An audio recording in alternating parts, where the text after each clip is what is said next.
రెండు ఆయన రెబల్ అయ్యారు. ఇప్పుడు అక్కడ ఇస్తారు అన్నటువంటి ప్రచారం జరుగుతోంది రఘురామకృష్ణరాజు గారికి ఎమ్మెల్యేగా. ఏదో సామెత మీద తెలుగులో ఈ రెండు కొట్టుకుంటే ఏదో చెట్టుకెళ్ళిపోయిందని. రైట్, పిల్లిపోరు పెట్ట తీర్చినంట. రైట్, వెంకటరెడ్డి గారు ఏమంటారు? అంటే నేను ఎందుకు ఇంతకన్నా ఎక్కువ మాట్లాడారు, రఘురామకృష్ణరాజు గారు మా ఆంధ్ర లయోలా కాలేజీ మాతో పాటు అలా మీరు నంబరు, మేము మా సోదరుడు మీద మేము కామెంట్ చేయలేము. అదే అర్థమైంది నాకు. రైట్, వెంకటరెడ్డి గారు. సాయి గారు నమస్తే. మీకు ప్యానల్లో ఉన్న అందరికీ అట్లానే జర్నలిస్ట్ సాయి యూట్యూబ్ ప్రేక్షకులందరికీ నమస్కారాలు. రోజు మా మీద విమర్శలు చేస్తున్నారు. పాప 3 పార్టీలు పొత్తుల్లోకి వెళ్ళి ఎవరు ఏడ పోటీ చేస్తారు, పోటీ చేస్తున్నారా లేదా, అసలు వీళ్ళు అటు వెళ్తారా వాళ్ళు ఇటు వెళ్తారా, మళ్ళీ ఉన్నటువంటి అభ్యర్థులు మారుతారా లేదంటే ఏంటి అనేటటువంటి చర్చ నుంచి పాప 3 పార్టీల పొత్తుల్ని కలిపినటువంటి రఘురామకృష్ణరాజు, ఎందుకంటే ఆయనే చెప్పాడు కదా బీజేపీతో ఖచ్చితంగా పొత్తుంటుందని చెప్పి మొట్టమొదటి చెప్పింది ఆయనే. ఎవరైతే పవన్ కళ్యాణ్ గారి తర్వాత మొట్టమొదటి చెప్పింది ఆయనే. మరి చెప్పినటువంటి నేపథ్యంలో అతనికే సీట్ లేనటువంటి నేపథ్యం.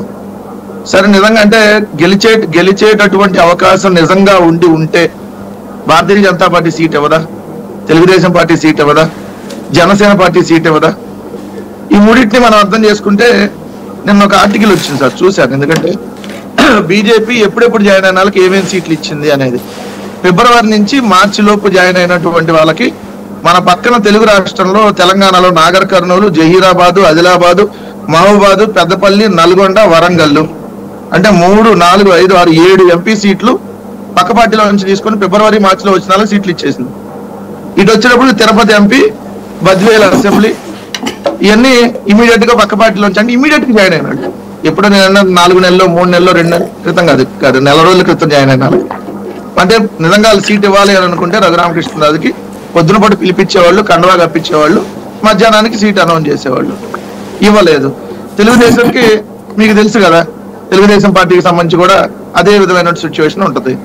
ఎందుకంటే వాళ్ళు భారతీయ జనతా పార్టీ తెలంగాణ అధికార ప్రతినిధికి ఇక్కడ సీట్ ఇచ్చారు, ఏది బాపట్ల ఎంపీగా.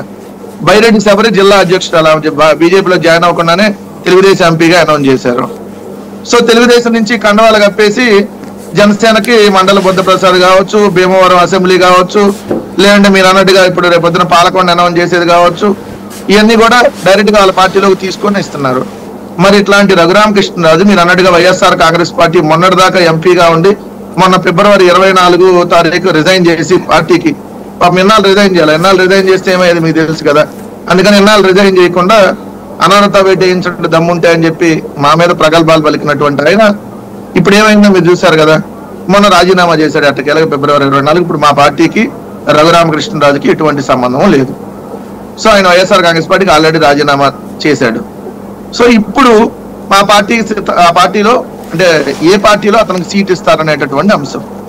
ఏ పార్టీలో సీటు ఇవ్వకపోతే మరి ఇండిపెండెంట్ గా పోటీ చేయొచ్చు కదా. నిజంగా అతనికి నా రక్తం దారపోసే వైఎస్ఆర్ కాంగ్రెస్ పార్టీకి నా బొమ్మ చూసి, నా స్ట్రక్చర్ చూసి నాకు ఓట్లేశారు, జగన్ గారి బొమ్మ చూసి ఓట్లేదు అని చెప్పినటువంటి రఘురామకృష్ణరాజు మరి ఎందుకు వెళ్ళలేదు, ఎందుకు అతనికి సంబంధించినటువంటి సీటు ఇవ్వలేదు అంటే మిగిలిన పార్టీల్లో కూడా అతనికి బలం లేదనే కదా. నిజంగా బలం ఉంటే ఎవరా?